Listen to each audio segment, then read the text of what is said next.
The average American bass angler spends $327 a year on lures they'll use once, lose to a tree, or watch collect dust in a drawer. That number comes from a 2023 consumer behavior study on recreational fishing expenditures, and it is not an outlier. It is the median, $327. Not on rods, not on reels, on lures. Specifically, on lures that were never going to work the way the packaging said they would, sold by companies that were acquired by private equity firms who have never held a fishing rod in their lives, designed by marketing committees who benchmark to MSRP targets, not to base behavior. Here's what makes that number worse. The 4 lures that consistently show up in Bassmaster Elite Series weight slips, the 4 that tournament anglers run back to when a check is on the line, collectively cost less than $50. Some of them cost less than $5. One of them was designed from a Bic pen mold. Another was born in a South Carolina garage and has never left the United States for manufacturing. The gap between what the industry sells you and what actually catches fish is not a matter of preference. It is a matter of data, traceable ownership, and markup that would make a farm executive blush. In this ranking, we go through 9 of the most commonly purchased lures in the American bass market.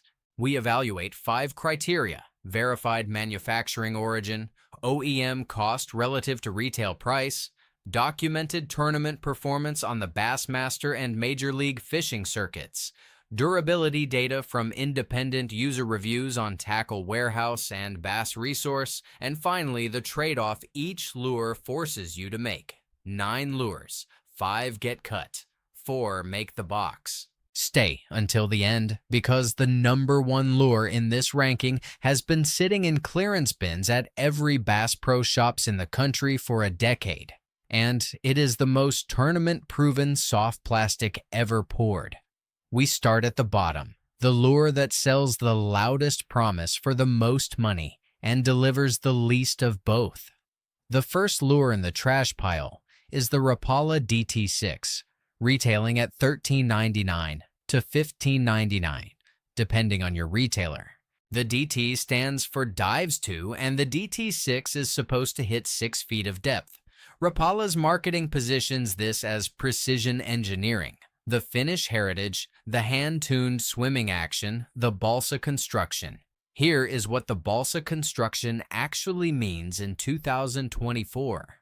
Rapala's own website lists manufacturing facilities in Finland, France, Estonia, and China. The DT series, not the original floater, not the iconic Countdown, is produced at international facilities where quality control consistency has been a documented discussion point among anglers for over a decade.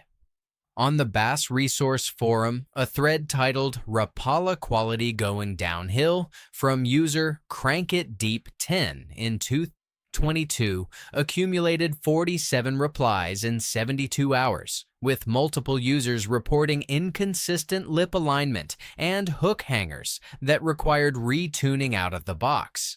The technical failure point is specific. A crankbait that does not track true is not just an inconvenience. It is a fish repellent, because distressed baitfish action is pattern dependent, not random. You need the wobble to be tight and repeatable. When it isn't, bass in pressured lakes, and most public bass lakes in this country are heavily pressured, will ignore it entirely.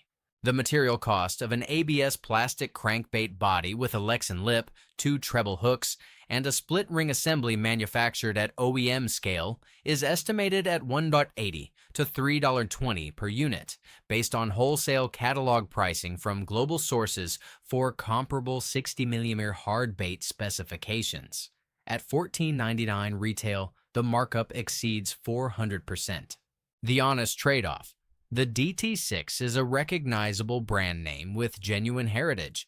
The original floater that launched in 1936 out of Finland is a different product from a different era. But you are paying heritage tax on a crankbait that requires field tuning before it performs at spec.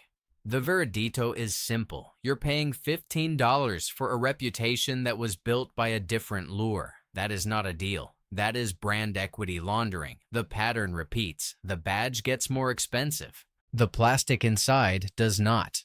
The second lure in the discard pile is the Berkley Frit-Side Crankbait, priced at $11.49 to $12.99.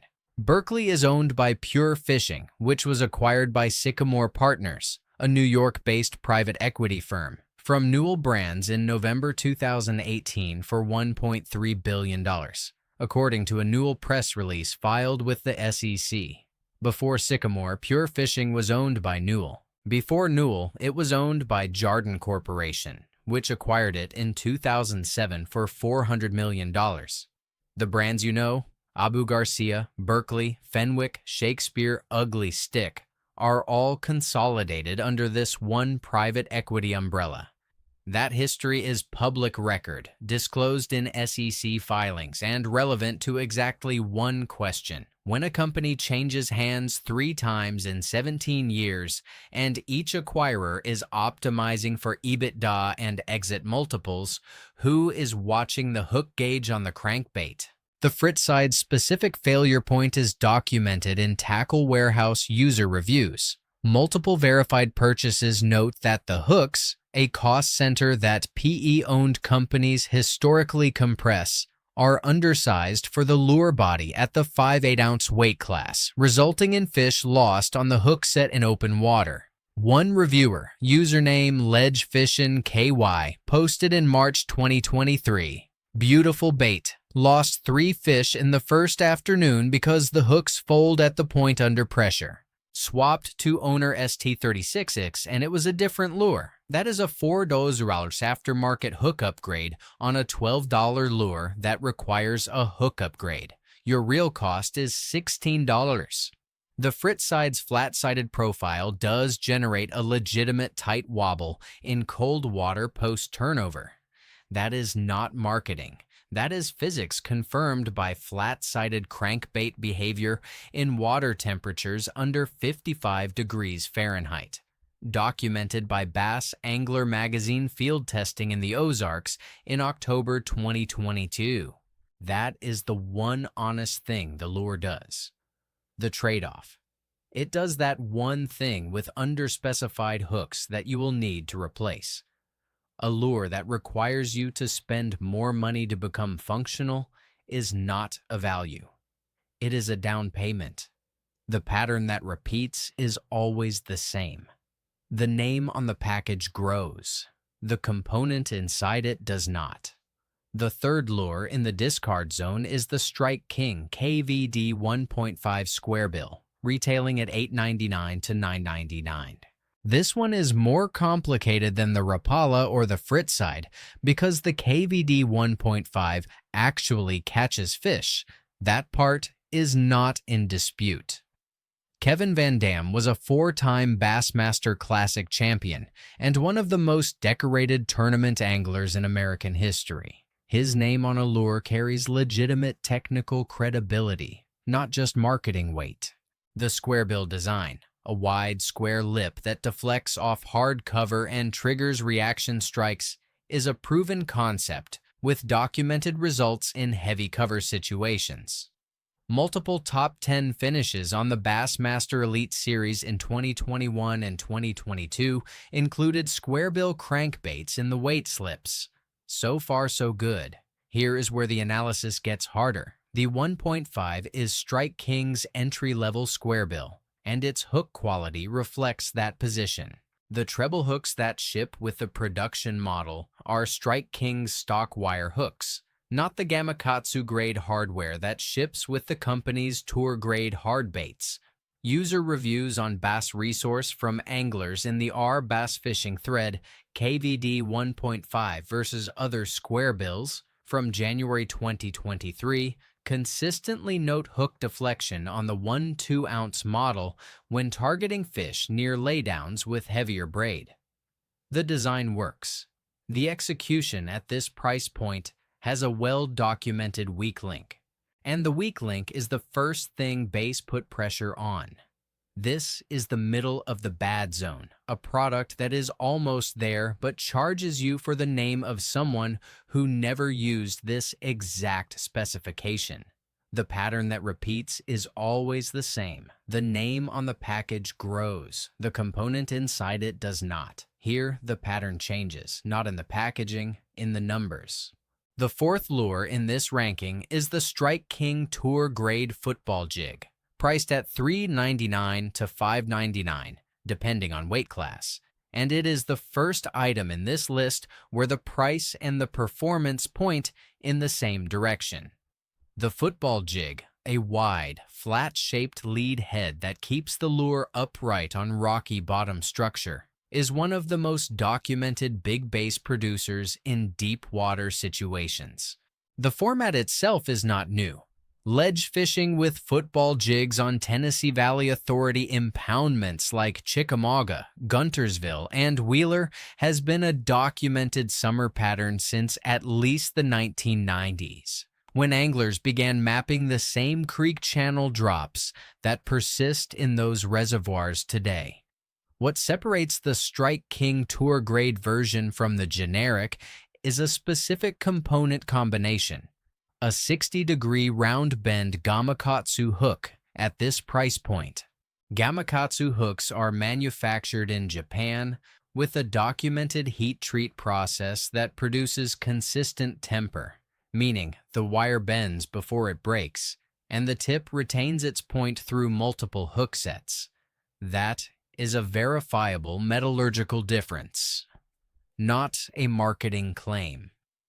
Tackle Warehouse reviewers note the hook holds up through 10 or more fish without resharpening, which at $4.99 per jig means your cost per fish is at the lower end of any category in this ranking. The trade-off is real.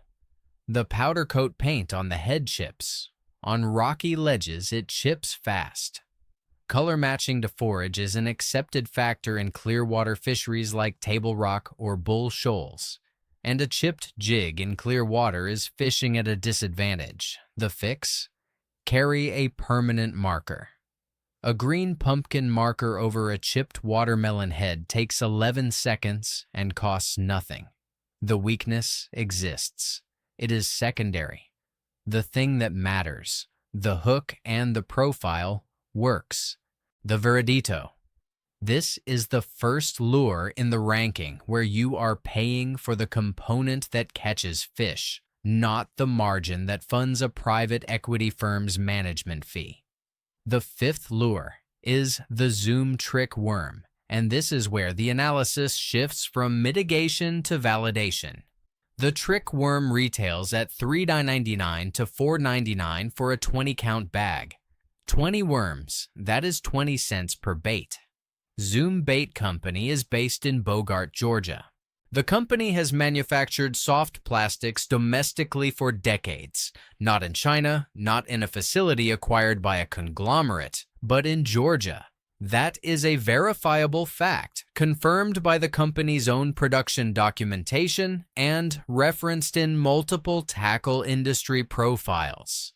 The Trick Worm is a 6.5-inch straight tail worm, salt impregnated for a controlled sink rate, with a buoyancy profile specifically calibrated for weightless presentations. What that means in field terms, rigged on a 3-nail wide gap hook with no weight. The Trick Worm sinks horizontally, nose first, with a subtle tail quiver that is produced by the salt distribution in the plastic body, not by any retrieve action from the angler. You can put it in the water and do nothing, and it still works. Walker Smith's review on Wired to Fish documented averaging 3 to 4 bass per individual worm in a 20-pack, that is potentially 80 bass per bag before replacement. The Omnia Fishing Platform's data aggregation from fishing reports in 2023 showed the Trick Worm appearing in 86% of successful finesse presentations logged by users in the Southeast U.S., and performing 13 times more effectively on shaky heads than the category average across comparable dollar per bait soft plastics. The trade-off: Soft plastic worms require more deliberate hook sets than hard baits. If you are fishing with too much slack or with line that has too much stretch, you will miss bites. That is a technique variable, not a product failure. The trick worm does not lie about what it is. A single category of failure, well understood, correctable with 20 minutes of practice. This is the honest half of the market. Small company, American Plastic, documented performance, verifiable math. The sixth lure in this ranking is the Gary Yamamoto Senko, and it is number 1. Not number 1 on a list assembled for this video. Number 1 by the evidence that has been accumulating since 1996, when Gary Yamamoto made the first mold from a Bic pen in his Phoenix, Arizona workshop, a fact reported by Bassmaster magazine in a founder profile that remains among the most cited origin stories in American bass fishing. Yamamoto told Bassmaster he originally wanted to make a twitch bait, but after field testing, the Senko worked better as a finesse bait. That redirection is the entire story.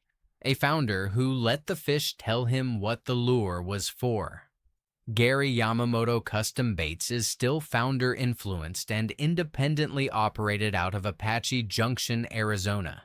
It has not been acquired by Sycamore Partners. It has not passed through Jarden Newell or any private equity vehicle. The Senko's technical construction is deceptively specific.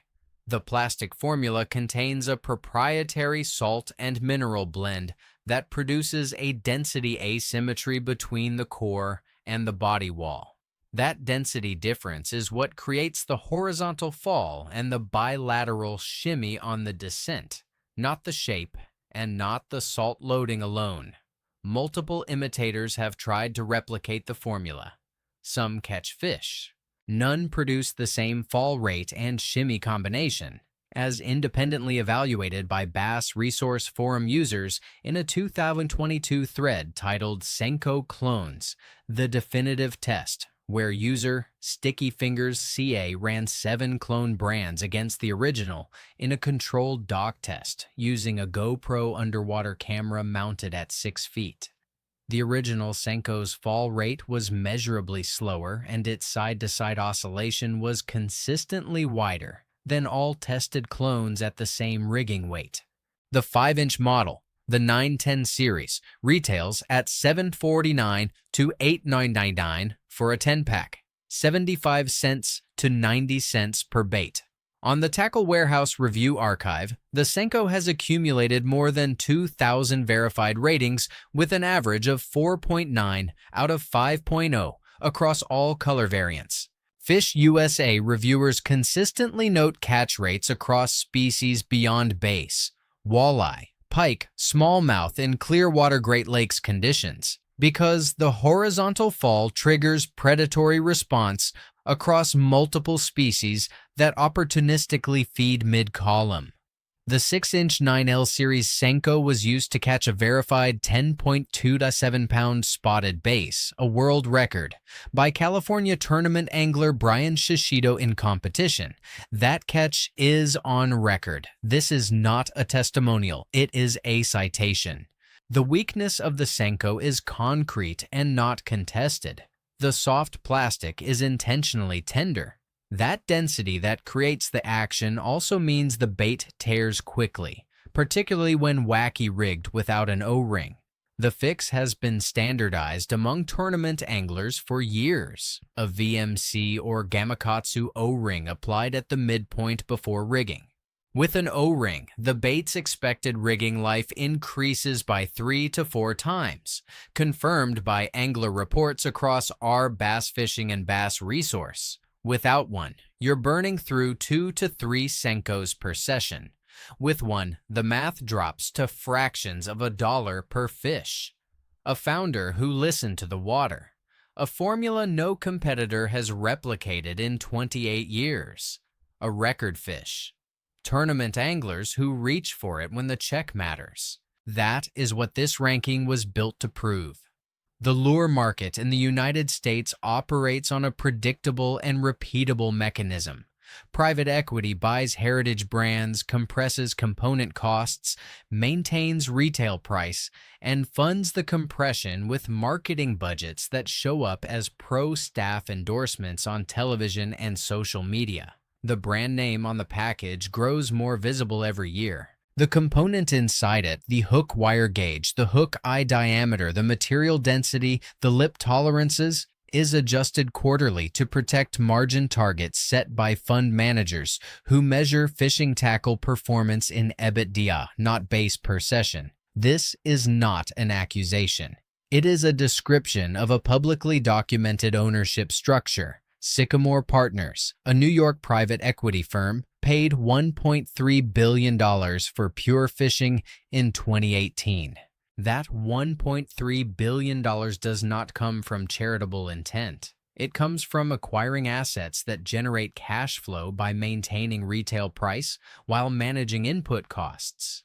You are not buying a lure from the person who designed it to catch fish. You are buying a lure from the capital stack that funded its acquisition. That distinction has consequences that show up at the hook tie. Before you open your wallet at the tackle shop or click Add to Cart on a lure you saw in a thumbnail, ask these 4 questions. First, who manufactures this lure and where?